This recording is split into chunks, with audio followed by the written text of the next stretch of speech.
بہلول دانا کا واقعہ تو آپ نے سنا ہوگا نا. بہلول دانا وہ فقیر وہ مجذوب وہ کیا کر رہا تھا؟ دجلہ کے کنارے ریت کے ساتھ مکان بنا رہا تھا. بچے بنا رہے ہوتے ہیں نا, ریت کے مکان بنا رہے ہوتے ہیں. تو بادشاہ وقت کا گزر ہوا, اس نے کہا فقیر کیا کر رہے ہو, فقیر کیا کر. یہ فقیروں کی باتیں ہیں, یہ اللہ کے پیاروں کی باتیں ہیں, ہر ایک کو سمجھ نہیں آتی. یہ نہ سیاستدانوں کو سمجھ آتی ہے, نہ سو کولڈ انلائٹنڈ مسلمز کو سمجھ آتی ہے.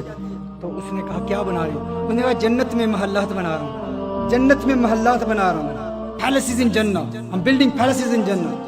تو اس نے کہا اچھا یہ بیچتے ہو؟ اس نے کہا بیچتا ہوں. اس نے کہا کتنے کے؟ اس نے کہا 10 درہم کے, 10 پاؤنڈز کے بیچتا ہوں. اس نے کہا اچھا بڑی بات ہے. اچھا گزر گیا کہ ٹھیک ہے اپنی مستی میں فقیر لگا ہوا ہے. اب اس کے پیچھے اس کی ملکہ, اس کا بھی گزر ہوا, ملکہ زبیدہ, اس کا گزر ہوا. تو اس نے کہا بہلول کیا کر رہے ہو؟ اس نے کہا جنت کے محلات بنا رہا ہوں, جنت میں محلات بنا رہا ہوں. اس نے کہا بیچتے ہو؟ اس نے کہا بیچتا ہوں. کتنے کے؟ 10 درہم کے, 10 پاؤنڈز کے بیچتا ہوں. اس نے کہا ٹھیک ہے میں تمہیں 10 پاؤنڈ دیتی ہوں, 10 درہم دیتی ہوں, میرے لیے ایک مال دے دو. اس نے کہا ٹھیک ہے. اس نے وہ 10 درہم لیے اور دجلہ میں پھینک دیے. فقیر ایسے ہی ہوتے ہیں اللہ والے, ان کو پیسے سے کوئی تعلق تو نہیں ہوتا. یہ تو ایک بہانہ ہی ہے کسی کو ٹیسٹ کرنا, اس کا امتحان لینا.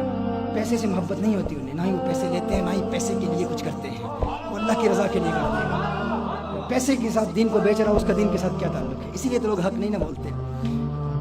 پر بادشاہ گھر گیا, محل میں گیا تو رات کو سو گیا تو خواب دیکھتا ہے. لوگ جنت میں جا رہے ہیں, دیکھتے جنت میں ایک محل بنا ہوا ہے, بڑا ہی خوبصورت محل ہے. اس محل کے اوپر نام لکھا ہوا ہے زبیدہ, اس کی بیوی کا نام لکھا ہوا ہے. جاتا ہے فوراً, دربان روک لیتا ہے. اس نے کہا کہاں جا رہی ہے؟ اس نے کہا میری بیوی ملکہ ہے, اس کا محل ہے. اس نے کہا نہیں, وہ دنیا کے معاملات اور ہیں.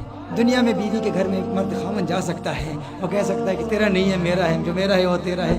آخرت کے سودے مختلف ہیں, آخرت میں جانے کی اجازت نہیں ہے. یہ اسی کو ملتا ہے جو اس کی قیمت ادا کرتا ہے.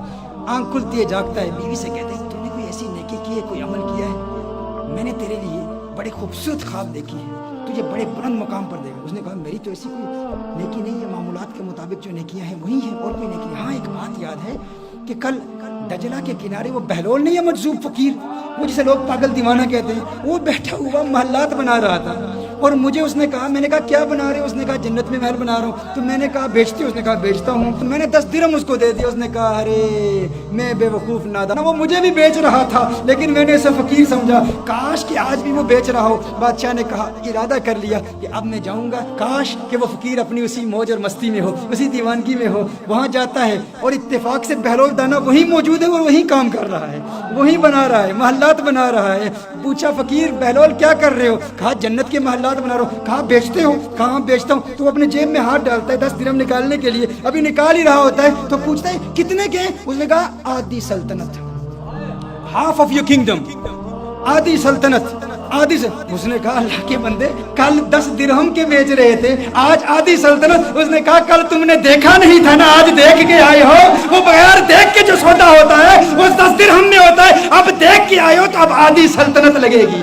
میرے دوستو یہی پیغام پہنچانا چاہتا ہوں, جس نے دیکھا نہیں نا, حضور کو دیکھا نہیں, اس کا بھی مقام بہت بلند و بالا ہے. اسی کے لیے حضور اکرم صلی اللہ علیہ وآلہ وسلم نے ارشاد فرمایا تھا, صحابہ تمہارے نزدیک سب سے عجیب ایمان کس کا ہے؟ تو صحابہ نے کہا یا رسول اللہ صلی اللہ علیہ وسلم سب سے عجیب ایمان تو ملائکہ کا ہے, فرشتوں کا ہے. میرے آقا صلی اللہ علیہ وسلم ارشاد فرمایا تو اللہ کو دیکھتے ہیں. کہا پھر انبیاء کا ہے, انبیاء کا ایمان سب سے اعلیٰ, سب سے عرفہ, سب سے بلند و بالا. لیکن میرے آقا صلی اللہ علیہ وسلم جس نقطے کی طرف اشارہ کر رہے ہیں وہ نقطہ کیا ہے؟ عجیب بات کیا ہے؟ حضور نے فرمایا انبیاء پر تو وہی نازل ہوتی ہے, بتاؤ تمہارے نزدیک سب سے عجیب ایمان کس کا ہے؟ صحابہ نے کہا فنحن یا رسول اللہ صلی اللہ علیہ وسلم, آقا پھر ہمارا ایمان سب سے عجیب ہے.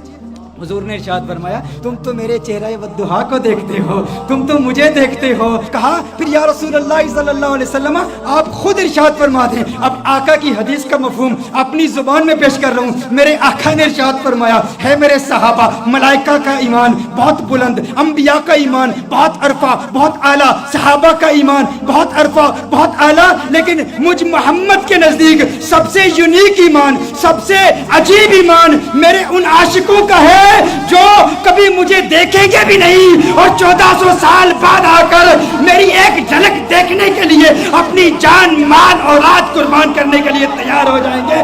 مجھ محمد کے نزدیک میرے میرے ان عاشقوں کا ایمان سب سے عجیب ایمان ہے. یہ وہ سوتے ہیں جو بغیر دیکھے کے ہیں, تم نے دیکھا بھی نہیں اور ان کے لیے جان قربان کرنے کے لیے تیار ہو. تمہارے لیے میرے آقا نے ارشاد فرمایا طوبی لمن رآنی وآمن بی, ارے مبارک ہو ان کو جنہوں نے مجھے دیکھا اور مجھ پر ایمان لائے. اور طوبی 7 مرات, اور 7 مبارک ہو میرے ان عاشقوں کو کہ جنہوں نے مجھے دیکھا بھی نہیں اور میرے دیوانے ہو گئے. تم نے دیکھا بھی نہیں, تم نے دیکھا بھی نہیں.